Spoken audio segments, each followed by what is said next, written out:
In this video, you're gonna discover why Key Biscayne is the ideal island lifestyle. There's so many wonderful things about Key Biscayne. The views, the architecture, the homes, but there are many things that aren't very good. The cost of living, how long it takes to get to other places.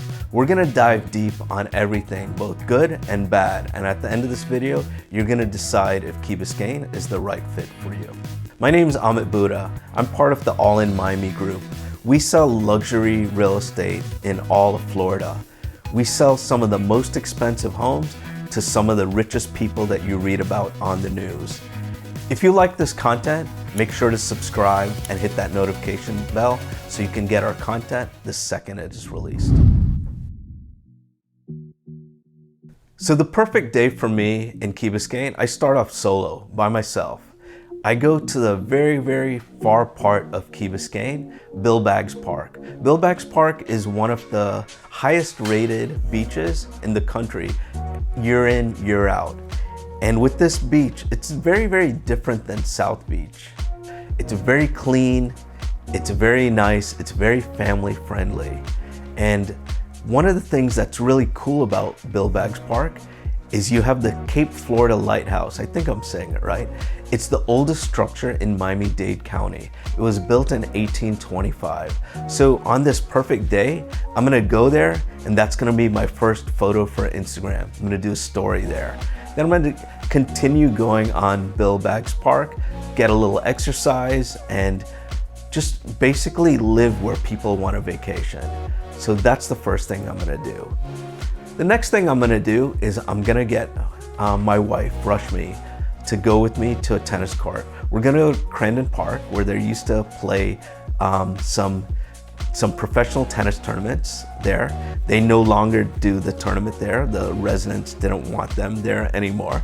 So we're gonna go there, we're gonna pretend we're professional tennis players and we're gonna enjoy the day because the weather in Key Biscayne is always amazing. The next thing we're gonna do is we're gonna go to Sir Pizza. We're gonna stuff our faces with pizza. It's been established there for a long, long time, since I think the 60s, and the pizza there is great. We're gonna have some garlic knots, and we're gonna really enjoy ourselves. After that, we're still a bit hungry. Even though we ate as much as we could, we're gonna have an early dinner. We're gonna go to Nove Cento. My wife is pescatarian, so she doesn't eat meat. So going to Argentinian steakhouse may not be her favorite choice, but they have a ton of other stuff. She eats fish, so they'll have fish there. So we're gonna do that. And the next thing we're gonna do is we're gonna go by Rickenbacker Causeway, and over there, there's a place where you can park and you can look in the water and you can look at the cars as they come down the bridge. And there's so many beautiful photos and videos that you can do from there, and that's gonna end our day. The community vibe for Key Biscayne is very, very laid back. You're gonna see a lot of people riding their bikes, cycling all over Key Biscayne. You're gonna see people boating, they're everywhere. And if you have a mountain bike, even though there are no mountains, people are mountain biking on Key Biscayne. So besides the tennis courts, golf courses, some of the best golf courses are on Key Biscayne, highly rated by Golf Digest and other publications. So instead of driving your car to these short errands, you're gonna be driving your golf cart, and you're gonna see your neighbors in their golf cart as well. So it's pretty cool there. You're gonna see a big soccer field where kids of all ages, adults that act like kids, are gonna be playing soccer as well. There's a big European vibe in Key Biscayne that I get every time I go there. And you're gonna see people that are into tennis, soccer. Even though these sports are loved by people all around the world, you're gonna get that vibe with some of the restaurants, with some of the shopping. Also, there are marinas there. You're gonna see some very, very expensive yachts. It's a very laid back island type lifestyle. You're gonna feel like you're on vacation much of the time. As far as the energy, there's not a ton of energy, but it's a laid back lifestyle, so it's really cool. So how's the exclusivity and the security on Key Biscayne? It's good. The exclusivity is if you tell someone you live on Key Biscayne, they're gonna think two things. Wow, this person's rich, and that they probably live far from you. Also, because it's so exclusive, there are not that many things to do. There aren't so many shopping malls. There are very few shops, restaurants, and things to do. Although there are some things to do, but you have an area with only about 13,000 people and not that many things to do for the 13,000 people. So it's exclusive, but it could get a little boring sometimes. Make sure to click that link in the description, because besides the information you have in this video, we have over 20 articles and tons of videos on Key Biscayne that will get you very, very familiar with it, and you'll know whether Key Biscayne is right for you or not. So you heard so many good things about Key Biscayne, so many pros, but there are quite a few cons as well. I'm gonna share with you the pros first, and then I'm gonna share with you reasons why you probably don't wanna live in Key Biscayne. So number one with Key Biscayne, it's very exclusive. It's such a wonderful neighborhood. When you go there, the real estate is beautiful, absolutely gorgeous. Some of the views that you get are amazing. Go to Billbags Park, Crandon Park, get a bike and ride around, or get a golf cart, or just drive around in your car. And you're gonna be amazed at how beautiful it is. Probably one of the nicest places in the world that you'll see. That laid back vibe is always so nice. One of my friends shared with me one of his favorite things he's done related to Key Biscayne. So him and his family, they rented a boat in North Miami, and that boat went to No Name Harbor in Key Biscayne. And they docked off there, and there's a place called Boater's Grill, and they were able to have lunch there. It was one of his best days he could remember in a long time, and I'd highly recommend you do that. There's also condo living with tons of amenities and some really, really nice high-end, ultra-luxury real estate that you'll see as well. Newer construction homes, and they're great. So many, many good things about living in Key Biscayne. But since you know a lot about the pros, I'm gonna tell you about the cons. First thing is, Key Biscayne is really far from everyone. You know, if you have friends that don't live on Key Biscayne, you're probably not gonna be friends that long, because they're not gonna wanna go see you unless you go see them, because it's pretty far. It takes forever. And with traffic, it could be a nightmare. Going in and out of Rickenbacker Causeway could just be terrible. So if you want to live on Key Biscayne and you have no friends, or the friends live on Key Biscayne and you don't want to go out, it's a perfect place for you. If not, it might not be. Another thing is, real estate is extremely expensive. And later on, I'm going to share with you just how expensive it is, but it's ridiculous. Also, if there's ever a hurricane or something that's going to hit Miami, you're going to have to get evacuated from Key Biscayne, most probably, and it's going to take you forever to get back. I've had clients that don't live here, and I've had to take care of their properties, and it's not fun. If there's a hurricane, one of the first things people do before it hits here is they get their car and they fill up gas. And on Key Biscayne, the gas is very, very expensive because land is expensive, so rent is expensive, so prices are expensive. And that line, I have had to go in that line before, and it took hours and hours. So some of the normal conveniences, you're gonna lose living on Key Biscayne. So cost, location, convenience, those are three big things that will disqualify a lot of people from moving into Key Biscayne. If you're watching this video, there's a chance you live in Key Biscayne. If you do, make sure to comment below how long you've lived in Key Biscayne and what you like the most and what you like the least.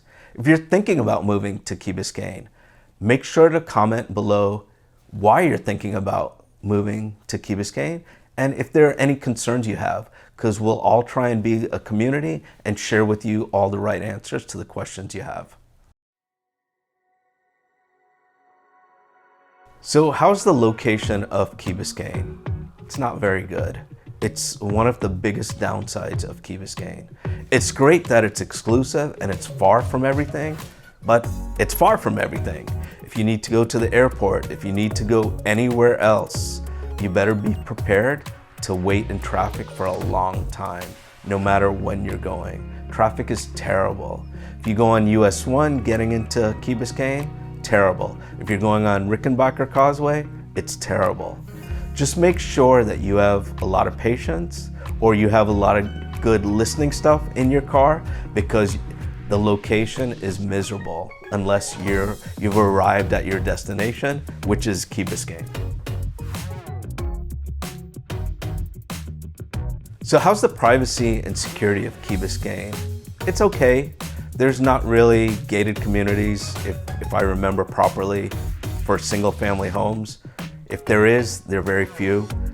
With condos and ultra luxury living, the security is really good. But for the most part, even the most expensive homes on Key Biscayne that are waterfront, I could just drive there and take a look from the outside.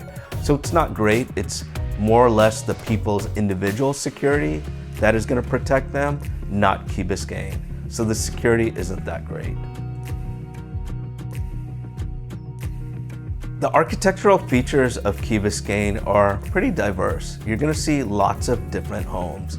And when you have so much wealth in a certain place and you have these older homes that are being torn down, you're seeing all these amazing new structures being built. And because the age of people living there varies so much, you're gonna see a lot of different architectural styles. You're gonna see very modern, but then you're gonna see homes that are from where other people live out of the country. So the architectural diversity is pretty good. It's not like Coral Gables, which is extremely diverse, but it's pretty good. So the schools in Key Biscayne are decent. There's one called Mast Academy. It's a magnet school, and Mast Academy is amongst some of the top schools in the country. So it's amazing. But because Key Biscayne is so small, there are not that many schools, and a lot of people that live on Key Biscayne are going to private schools and they're getting out of Key Biscayne. So it's very limited. That would be the best way I could describe the schools on Key Biscayne. So how is Key Biscayne in relation to the resilience to weather? It's okay. Again, you're on an island and we do have hurricanes that hit us sometimes. So if there's a hurricane that's gonna hit, you're probably gonna be evacuated from there. Most of the homes, since they're very expensive, they're gonna have all the hurricane proofing, impact windows, doors, and all the other stuff that protect you. But for the most part, it's not great because you're out there surrounded by water. So if you're thinking about buying a condo on Key Biscayne, which is the most affordable way usually to get into Key Biscayne, the HOA fees are very high.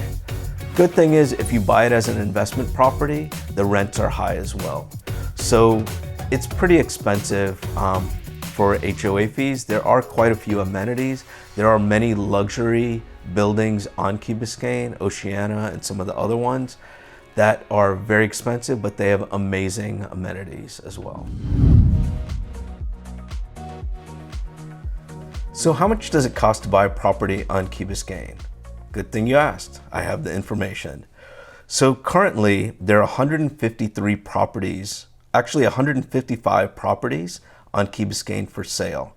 And out of those 155, only 35 are single family homes. So I'm gonna break this down in a couple ways. Since there's so many condos, I'm not gonna disregard those, but I'm gonna share with you those after I do single family homes. So the least expensive property, single family home, is $2.8 million. So what do you get for $2.8 million? You get 2,388 square feet under AC. The address of the property is 760 Allendale Road.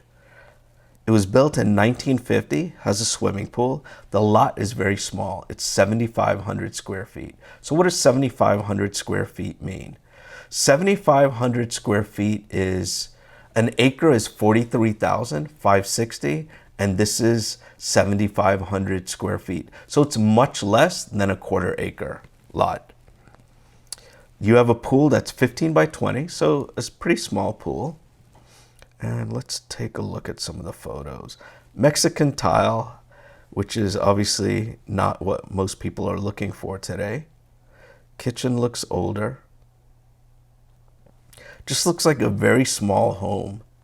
When I see this home, it reminds me of like California, when you see these very small homes that are very expensive.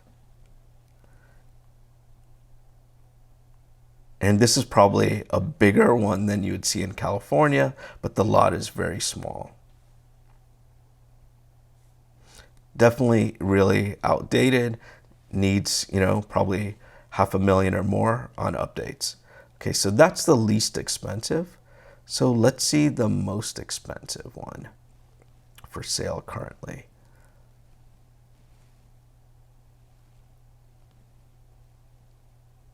So the most expensive one is $34.5 million. So that's nice. So this one is at 330 Harbor Drive. What do you get for $34.5 million? You get 7,178 square feet under AC. This is 6 bedrooms, 7 baths, and a half bath, built in 1996. It's right on the water. It's gorgeous. And it's just a little bit bigger than half an acre on the waters. Is huge. I was looking to see if my friend is the salesperson at Sotheby's, and he is. So nice to see that, Jorge Uribe. Okay, so this property, let's take a look at it. It has a nice dock. It looks very modern. It doesn't look like a 1996 property. It looks brand new. This is an amazing property. It has 32 photos, and I'm sorry, I'm gonna have to go through most of them. It's a beautiful, beautiful home. The views are, you're gonna see the lights of other parts of Miami from very far. And it even has like, I think it's like a pickleball court on the top, like the terrace. So really cool stuff. So if you're not looking for a $34.5 million home and you're looking for the average home on Key Biscayne and you're looking for a single family home, how does it look like? I finished the 32 photos, so let me show you what it is. So if there's 35, let's go to like number 20. Number 20 is $5.3 million, 561 Hampton Lane. This is 6 bedrooms, 6.5 baths, 4,165 square feet under AC. It's a pretty big house. The lot is very small. So it's 4,000 square feet, but the lot is only 7,800 square feet.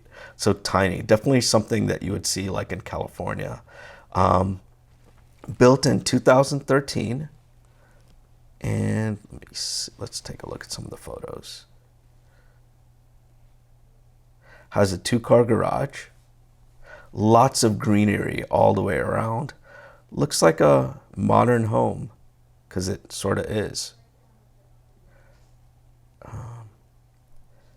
Swimming pool, and everything is modern in this home. Looks really nice. So that's about the average home that you get in Key Biscayne, $5 million. Usually it's a little bit more than that, but give or take.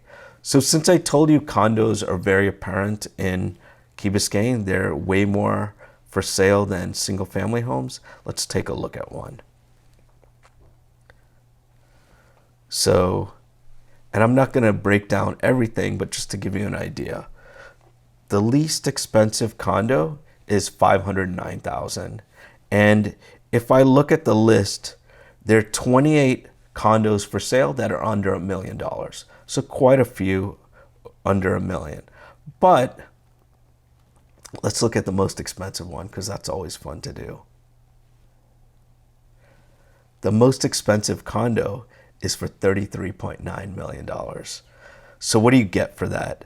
It's in the Grand Bay Tower condo units. It's built in 1999, 10,400 square feet. Let's take a look at the HOA, because that's always ridiculous.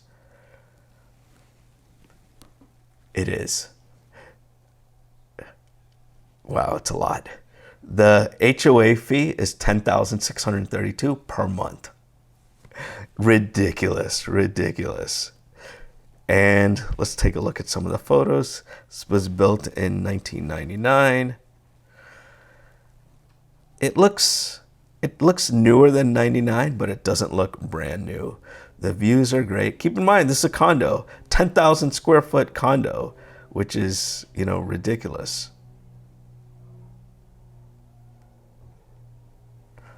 For me, it's okay. It's almost the same price as that single family home. I'd take that single family home all day long.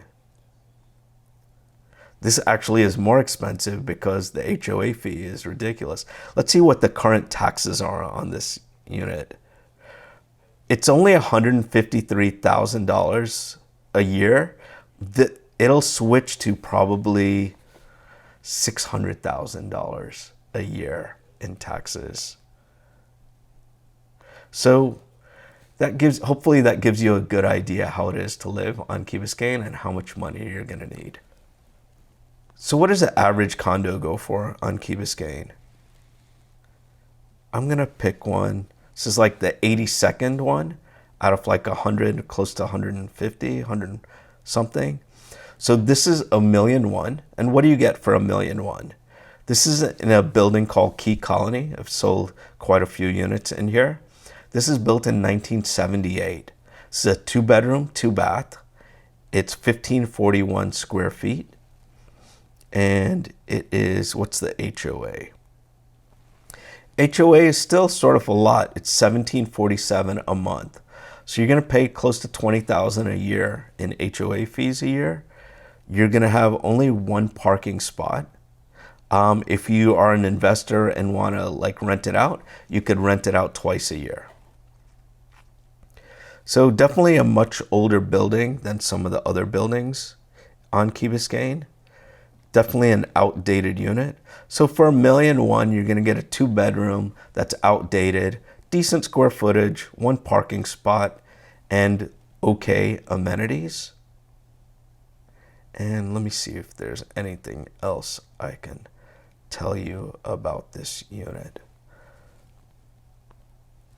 See if the amenities, if they include anything great. They have a clubhouse, exercise room, pool, and tennis court. So it's okay, but nothing exceptional. That's what you're gonna find for about $1.1 million as an average condo in Key Biscayne. If you like this type of content and want to see more of it, make sure to subscribe and hit that notification bell. So what does the future have in store for Key Biscayne? I think it's going to be very similar to how it is today. You're seeing more and more people buying lots for sale, tearing them down, and building these ultra luxury mansions. So you're going to see that a little bit more. I think you're going to probably see newer shops, newer restaurants, because there's more and more wealth getting to Key Biscayne. But for the most part, it's a laid back lifestyle. People don't want change that live in Key Biscayne. They want it to be status quo, just like how it is. So the future of Key Biscayne is, in my best guess, stable. So Amit's ratings. Here are my ratings to multiple different categories in Key Biscayne. Let's see if you agree with me or not. So number 1, daily life and vibe. Probably a 9. I really like Key Biscayne. Key Biscayne is so beautiful, so relaxing. One of my favorite parts of Miami-Dade County. The vibe is relaxed. You go to shops, restaurants, everyone is friendly, laid back, nice. Definitely a great place to be. The walkability is good. If you're stressed and you go for a walk on Key Biscayne, you're gonna be relaxed by the time you're done. Location and prestige, 3.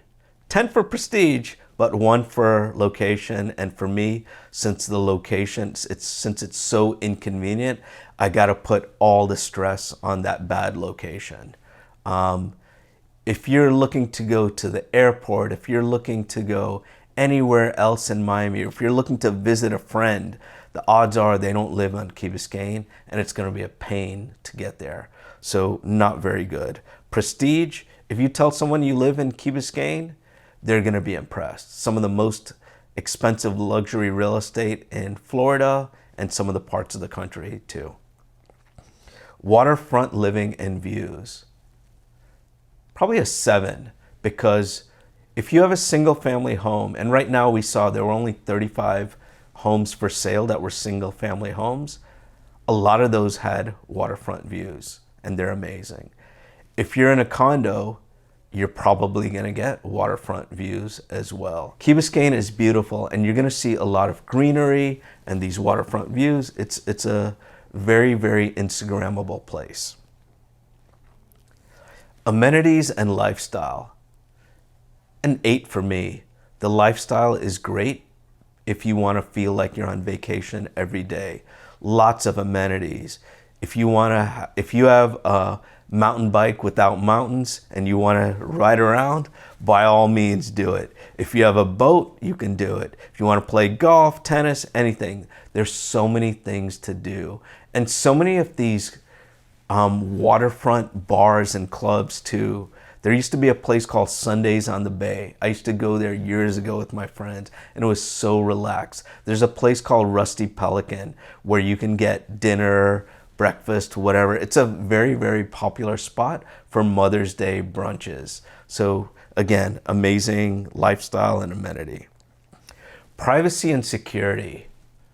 I'd say a 5. It's just average. The security is great if you live in a condo, for the condo, but outside there's not really great security. I'm not saying that there's a lot of theft and stuff that takes place, but if you're thinking about security and stuff, there's not that much. Architectural features. It's pretty good. It's about average. So I'd say 7. It's a little bit above average because you're gonna see these. Some of the nicest homes you'll see anywhere in the world on Key Biscayne that are waterfront if you go to the very end of Key Biscayne, but then you're also gonna see like very diverse homes. You're gonna see these ultra luxury mansions and you're gonna see some of the older stuff as well and stuff in between. Community engagement and local interaction.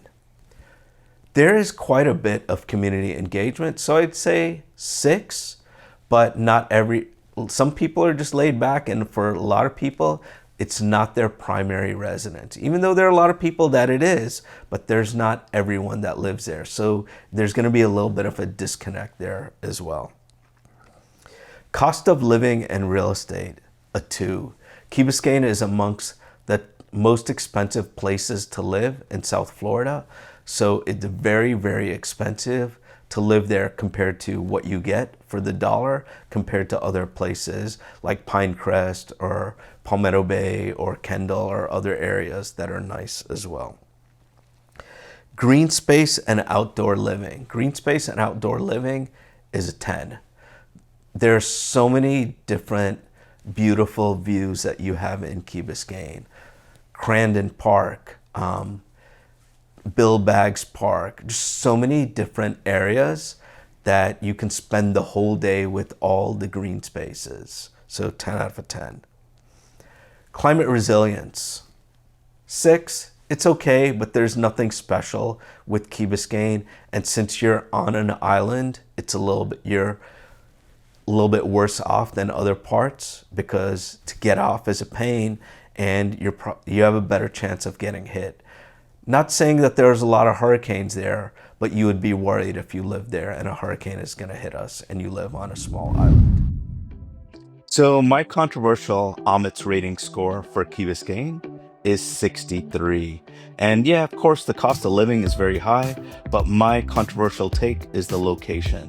The location for me is only a 3 because it's just so far from everywhere. So let's go back to the top of the ratings.